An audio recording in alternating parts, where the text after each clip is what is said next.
একটা রেস্তোরাঁ sector already তারা 4-5টা showroom খুলেছে, তারা 600 রেস্তোরাঁ খুলবে এবং তারা ট্রেড ইউনিয়নকে ব্যবহার করছে আমাদের বিরুদ্ধে। একটা টোটালি আনস্কিল জনগোষ্ঠীকে জবের ব্যবস্থা করে দিয়েছি, টোটাল আনস্কিল জনগোষ্ঠী। আপনি এটা সার্ভে করলেই পাবেন। আমি বলবো না যে শিশু শ্রম নাই, একদম না বললেই না।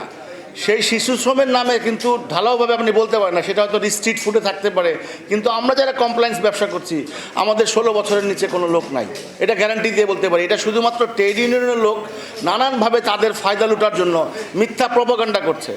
আপনি একটা গার্মেন্টসের স্ট্যান্ডার্ডে তো একটা রেস্তোরাঁ চলতে পারে না। আমি এটার জন্য কি অ্যাকাউন্টেন্ট রাখবো? আমি এটার জন্য কি এটা লেবার অফিসার রাখবো? আমি এটার জন্য কি আরেকটা বিষয় যেটা বলা হয় নাই, এই টোটাল রেস্তোরাঁ সেক্টর নিয়ে একটা বড় ষড়যন্ত্র চলছে। এই কর্পোরেটরাই ব্যবসা হাতিয়ে নিতে চাচ্ছে। আপনি জানেন, আমি নাম বলবো না, কিছুদিন আগে আপনি একটা রেস্তোরাঁ সেক্টর অলরেডি তারা 4-5টা শোরুম খুলেছে, তারা 600 রেস্তোরাঁ খুলবে এবং তারা ট্রেড ইউনিয়নকে ব্যবহার করছে আমাদের বিরুদ্ধে এবং তারাই ব্যবসাটা তুলে নিয়ে যাবে, ব্যবসাটা নিয়ে যাবে। মার্কেট আমরা রেডি করেছি বেকারির মতো। বেকারি শিল্প আপনি দেখবেন যে কয়েক লক্ষ বেকারি ছিল, সেই বেকারিকে বিভিন্নভাবে প্রপাগান্ডা ছড়িয়ে বেকারি অস্বাস্থ্যকর, বেকারি এই প্রবলেম, তাদের মিডিয়া আছে, তাদের অনুগত লোকজন আছে, তারা ওইভাবে ম্যানিপুলেট করে কাস্টমার মাইন্ডে তারা বেকারিটাকে প্রশ্নবিদ্ধ করেছে। বেকারি প্রশ্নবিদ্ধ করে এখন দেখবেন 4-5টা কোম্পানির কাছে টোটাল মার্কেট, প্রায় 12,000 কোটি টাকার মার্কেট 4-5টা কোম্পানির কাছে। ঠিক ওই রকম এই রেস্তোরাঁ সেক্টর তারা নিয়ে যাওয়ার জন্য এই ষড়যন্ত্রগুলো করছে। আপনারা দেখবেন, আমি বলেছি 4 বছর যাবৎ বলছি, বেকারি শেষ, এখন ধরবে রেস্তোরাঁ। মুড়ির ব্যবসা থেকে শুরু করে ঝাড়ুর ব্যবসা, জুতার ব্যবসা, চপ্পলের ব্যবসা, এমন কোনো ব্যবসা নেই যে তারা করবে না।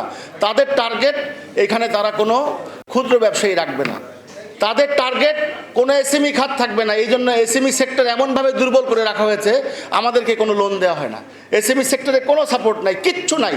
শুধু নাম কাওয়াজতে কিছু লোক ওইখানে বসবে, এসএমই ফাউন্ডেশন বলেন, এসএমই খাতে বরাদ্দ দিবে, কিন্তু সরকার বরাদ্দ দিবে, কিন্তু তারা আমাদের এসএমই খাতে বরাদ্দ দিবে না।